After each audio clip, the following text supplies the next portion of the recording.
obrigada por você estar aqui com a gente, ter topado essa ideia desse bate-papo aqui dentro da Clínica Cross. A gente se encontra toda terça-feira no HC, um ambiente que a gente ama também. E agora te convidando para vir aqui, para dentro da clínica privada, conversar um pouco também sobre essa experiência de consultório. Vou te servir um cafezinho, você aceita? Obrigada, então tá, a gente vai conversar um pouco hoje, de forma bem natural. E eu queria começar com essa pergunta para você. Como que é? A gente sabe, eu conheço a sua experiência do Hospital das Clínicas, onde a gente acompanha o ambulatório de alergia alimentar. Mas eu queria que você conversasse um pouquinho também sobre como que é essa experiência de consultório e as dúvidas que chegam lá, se são parecidas ou não. Me fala um pouquinho do seu consultório, abordando essa questão de alergia alimentar e como os pacientes se sentem à mesa, né, tendo alergia alimentar. Mari, sou eu quem agradece o convite, obrigada.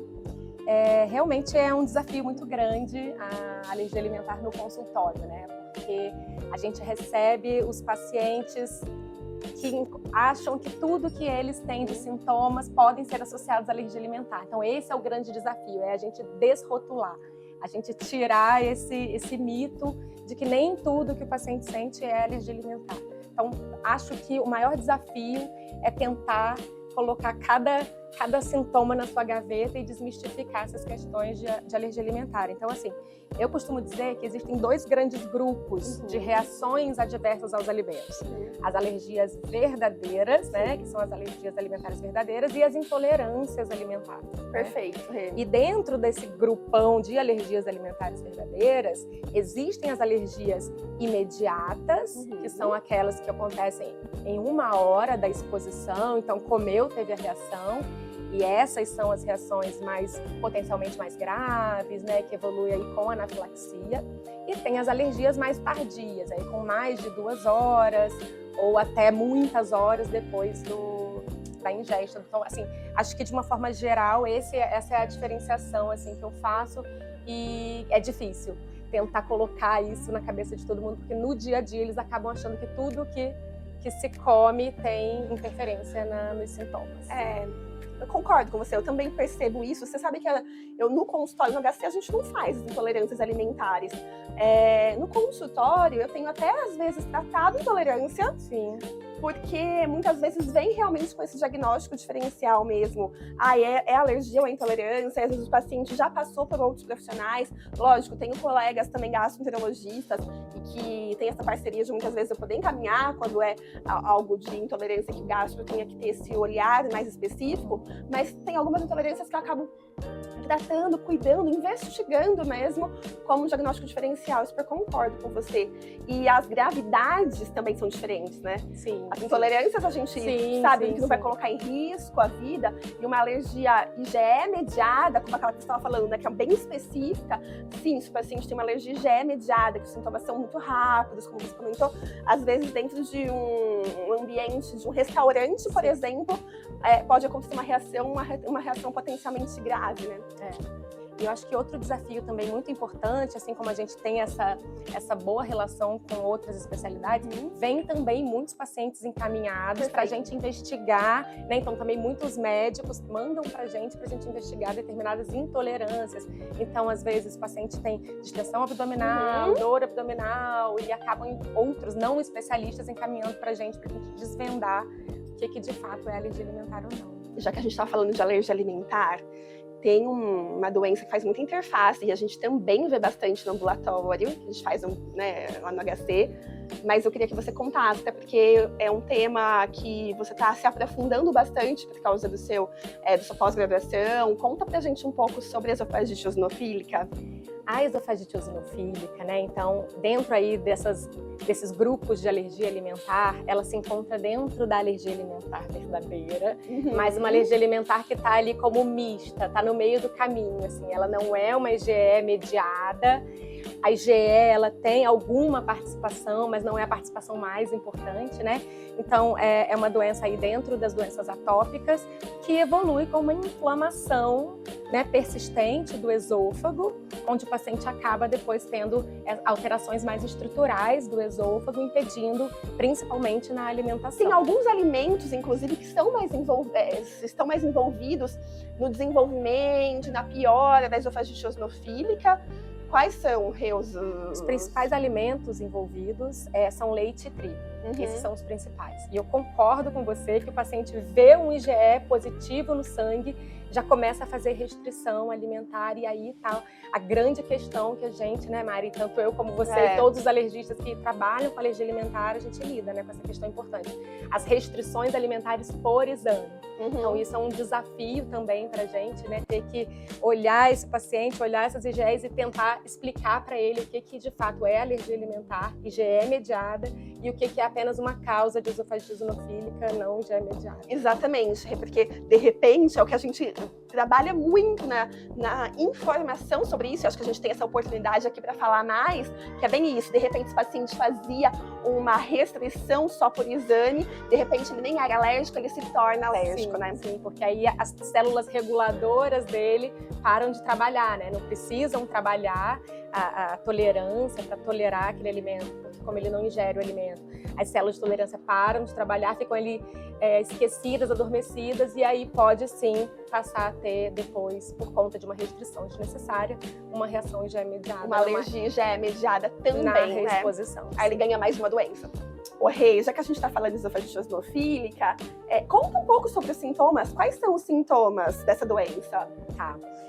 A esofagite eosinofílica, ela é bem distinta na sua manifestação clínica a depender da faixa etária, né? Então, por exemplo, as crianças pequenas, os bebês, os lactentes que ainda tomam leite, né? O comportamento geralmente é aquela criança com déficit de ganho de peso, a criança que não ganha muito peso, ou que está com dificuldade de ganhar peso, refluxos, regurgitações frequentes, né? E vômitos também. Então, esses são os principais sintomas de uma criança pequenininha. A criança vai crescendo, à medida que ela vai crescendo, fica ali uma criança escolar, pré-escolar, a gente já vê dor abdominal isolada, por exemplo, como um dos principais sintomas. Além, claro, de dor abdominal, de vômito, de questões alimentares, recusa alimentar, não progride bem na questão da introdução alimentar, não aceita muito. E aí essa criança vai crescendo, quando a gente chega ali na adolescência, para o adulto, para a fase adulta, a gente já começa a ver esses sintomas mais conhecidos mesmo, né? Que são os sintomas que a gente chama de disfágicos, que é o paciente tem dificuldade de engolir, precisa de líquido para ajudar a engolir, né? Tem impactação mesmo, azia, refluxo, questões mais localizadas. Né? Fala assim, o clássico, aquele paciente que coloca a mão aqui, doutor, eu venho aqui porque eu não tô conseguindo engolir. Eu falo, é o sinal da mão ali, a gente já investiga esofagite eosinofílica. Mas você falou da criança, me lembra um caso, vou contar assim pra você e aqui pra todo mundo que tá assistindo a gente. É um caso curioso mesmo, que uma mãe veio com uma criança pra eu consultar essa criança, em que a principal queixa era: doutor, eu acho que meu filho não gosta de comer, porque ele já era o segundo filho. Assim, eu sei que cada filho é diferente, mas a introdução alimentar tá sendo frustrante, porque já tá crescendo, já era uma criança acho que já por volta de uns 3 aninhos, assim, então você já tinha sido da fase de introdução alimentar, mas ela ainda era tida como uma criança que não gosta de comer. Então, assim, toda vez que sentavam à mesa, parecia que era algo de uma tortura para aquela criança, porque ela tinha que comer. E a hora que a gente foi investigar, na verdade, ela tinha uma esofagite eosinofílica, e depois de tratado, hoje ela ama sentar e comer com a família. Imagina, né? Então, assim, como que é inteligente, o nosso corpo é inteligente, né? Tem uma inflamação acontecendo, a criança não se força, né? Restringe ali a alimentação. Mas é isso mesmo que a gente vê na prática, né? Essas crianças que não conseguem comer, têm dificuldade de comer, e aí acaba, claro,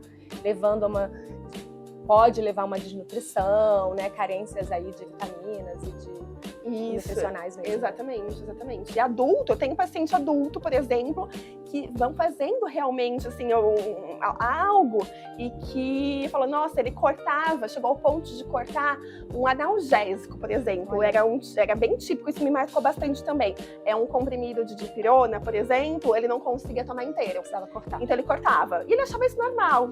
O Rê, vou te servindo mais um pouquinho de café aqui. isso do meu paciente, por exemplo, você vê também bastante os pacientes fazendo as medidas adaptativas mesmo, para de repente fazer uma tentativa de uma melhora da esofagite eosinofílica, né? Eles vão se adaptando para, ao invés de tratar a doença. É comum isso, né? É muito comum, Mari, até porque a maioria dos pacientes com esofagite eosinofílica não lê livro, né? Eles não leem livro. Então, a gente tem que ir atrás dos sintomas, especialmente nos pacientes atópicos, os pacientes que têm asma, rinite, conjuntivite alérgica, a gente precisa ter um olho até mais aberto para buscar esses sintomas de esofagite eosinofílica. Né? É verdade, então, assim, e isso é uma dica, inclusive, para os nossos colegas médicos de outras especialidades, né? Isso, buscar, fazer essa busca ativa. Sim, pediatras também, né? Então, o que acontece? O paciente chega por outros motivos, acompanha a asma. Eu agora estou já, né, por causa do meu trabalho, até tenho buscado muito ativamente, e aí o diagnóstico vai aparecendo cada vez mais. Então, existem os mecanismos compensatórios aos quais os pacientes se adaptam, né, para viver, para conseguir comer. Então, por exemplo, o paciente que precisa, assim como o seu paciente precisa cortar o comprimido, tem pacientes que precisam cortar a carne em tamanhos muito pequenininhos, pacientes adultos que não conseguem engolir um pedaço de carne normal, assim, né? Então, precisa cortar muito pequenininho, prefere esses alimentos mais molhados, com molho, mais fácil de deglutir, né? Precisam necessariamente de um copo de água do lado para ajudar a engolir, porque tem muito também do hábito a gente tem muito hábito de beber durante a refeição, né?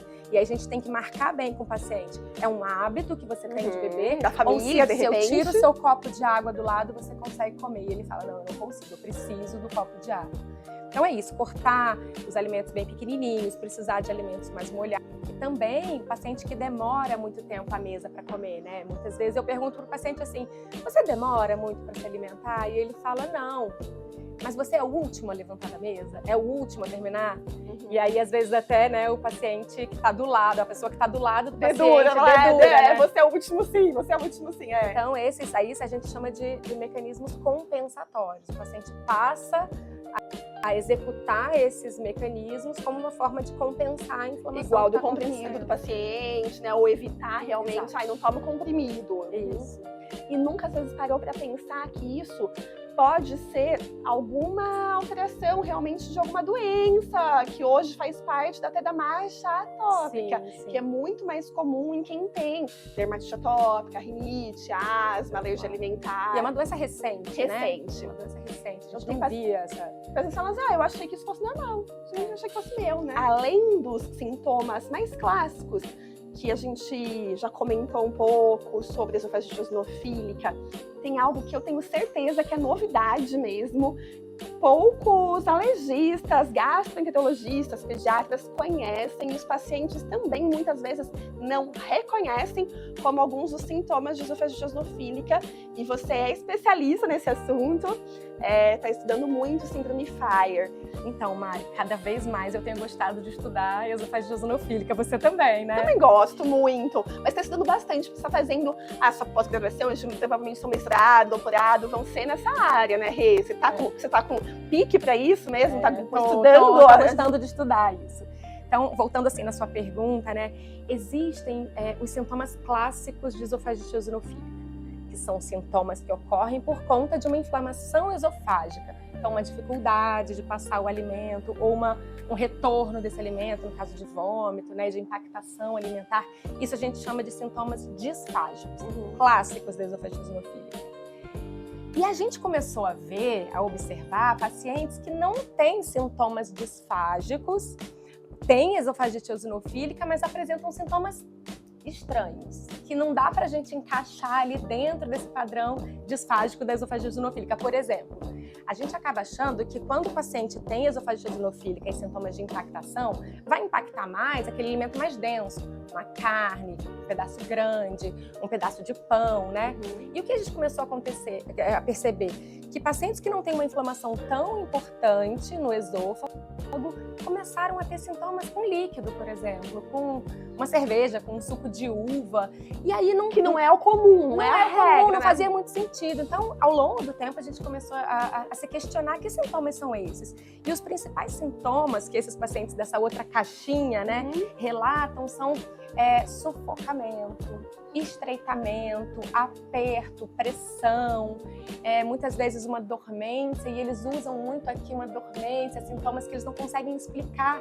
A gente até já ouviu pacientes falando assim, eu não sei explicar o que é esse sintoma, mas não é da esofagite. Eles conseguem claramente diferenciar. Isso aqui é da minha esofagite, doutora, mas esse aqui não, esse aqui é estranho, é esquisito, e a gente vê muito isso, né? E esse é síndrome Fire. São sintomas imediatos também, mas diferente da esofagite, que apresenta sintomas durante a passagem do alimento, a Fire, a síndrome Fire, né, que é uma resposta imediata do esôfago a alguns alimentos, específico para alguns alimentos, pode acontecer com uma latência. Ou seja, você come ou ingere um líquido e depois de 1 minuto, depois de 5 minutos, começa a apresentar esses sintomas. Então, assim, a principal diferença é esse tempo de latência, sobre a consistência também dos alimentos, né? Aqui a gente vê que pode acontecer também com alimentos mais líquidos e pastosos, e sobre a duração dos sintomas, né? Na esofagite, o alimento passou, a vida dele está resolvida em relação ao sintoma. E no Fire não, o paciente continua apresentando aqueles sintomas mesmo depois que o alimento já passou pelo esôfago. A gente pode até tentar fazer uma associação, porque tem os alimentos, né, que causam muito isso, como as frutas, as bebidas fermentadas. Pode acontecer com essas bebidas, com as frutas em geral e com as nuts. Leite também, claro, esses principais alimentos aí que causam alergia alimentar. Também são causa, mas dos diferentes, assim, as bebidas fermentáveis, né? E as frutas, feijão, a gente tem visto muito. É verdade, aí isso lá na HC, vocês estão estudando bastante feijão, né? Você teve paciente já que começou assim com Fire e depois você foi investigar e na verdade já era esofagite eosinofílica? A gente, inclusive, tem discutido muito se pode existir um paciente que tenha Fire e não tenha esofagite eosinofílica. A gente já viu um caso lá no HC, que a gente está investigando, começou a investigação agora para esofagite eosinofílica, mas que os sintomas, ele veio procurar a gente por sintomas típicos de Fire. Agora a gente vai estudar e tentar entender um pouquinho por que isso começou dessa forma. E assim, de dicas para a gente fechar esse nosso bate-papo, o que você daria para pacientes, profissionais de saúde? A gente precisa começar a falar mais sobre a esofagite eosinofílica com os colegas. Eu acho também, sabia? E especialmente assim, para os pacientes, começar a observar esses sintomas que não são tão sintomas assim, né? Que eles já adquiriram como hábito, mas que não é comum mesmo. Precisar de líquido durante a refeição, precisar cortar os alimentos em pedaços muito pequenininhos. Alguma coisa tem aí por trás. Precisar cortar o comprimido. Precisa cortar o comprimido, né? Ser o último a terminar sempre, claro que eventualmente, mas ser algo constante, assim, né? Então ficar alerta, procurar um especialista, não banalizar esse tipo de comportamento. E acho que para os médicos, como a esofagite eosinofílica, assim, é difícil um paciente, que já acontece, né, de chegar já com um sintoma mais grave, né? Mas como esses sintomas incipientes, iniciais, eles acontecem, não são graves, é uma dor abdominal, uma azia, um refluxo, né? Então, dá importância para os médicos darem importância a esses sintomas, a esses comportamentos, entenderem o IMPACT, né? Que é esse acrônimo aí que a gente já conversou sobre mecanismos compensatórios. A gente conversar mais sobre a esofagite eosinofílica e principalmente os alergistas, porque a maioria dos pacientes com esofagite eosinofílica, ele está dentro do grupo das alergias atópicas, né? Então, esses pacientes estão na nossa mão, eles estão com a gente no consultório. Então, lembrar de esofagite eosinofílica, conversar sobre esofagite eosinofílica, é uma dica, assim, uma super dica que eu dou. Lembrar que existe, que ela é mais comum do que a gente pensa e principalmente quando a gente está nesse contexto de alergia alimentar, essa associação. Quem tem alergia alimentar tem muito mais chance de ter esofagite eosinofílica, né? Sim, e assim, quando eu digo assim, trazer para conscientização é porque as pessoas não sabem mesmo sobre a doença, não se sabe sobre isso, e isso aconteceu recentemente dentro da minha casa. Eu lembrei agora, aqui no final, que outro dia uma pessoa de dentro da minha família me ligou que teve uma impactação alimentar e teve que fazer a manobra para desimpactar. Nossa. Quando eu comecei a fazer as perguntas por telefone mesmo, demora para comer sente dor abdominal, precisa cortar um alimento muito pequeno, tinha tudo, a gente fez a endoscopia, deu lá super uma esofagite eosinofílica, então assim, não esperar deixar chegar a esse ponto, né? Olhar para esses sintomas iniciais aí pra gente pegar no início mesmo da doença. É verdade. Obrigada. Imagina, obrigada por esse eu dia agradeço, juntas. adorei, obrigada. Estática, eu não sabia se eu deixava meu filho entrar na festa, se eu tirava ele da festa, porque em todo lugar que ele tocasse na areia, supostamente essa areia era amendoim. Né? Ele pensava que em cima era um alho frito e era amendoim, e ele teve uma reação. Então são coisas que às vezes a gente não imagina, né? É verdade, né? Eu acho que assim, esse recado que a gente quer dar e trazer um pouco mais dessa série mesmo de alergias alimentares é para trazer informações de qualidade, trazer vocês que estejam assistindo mais perto da gente aqui da clínica.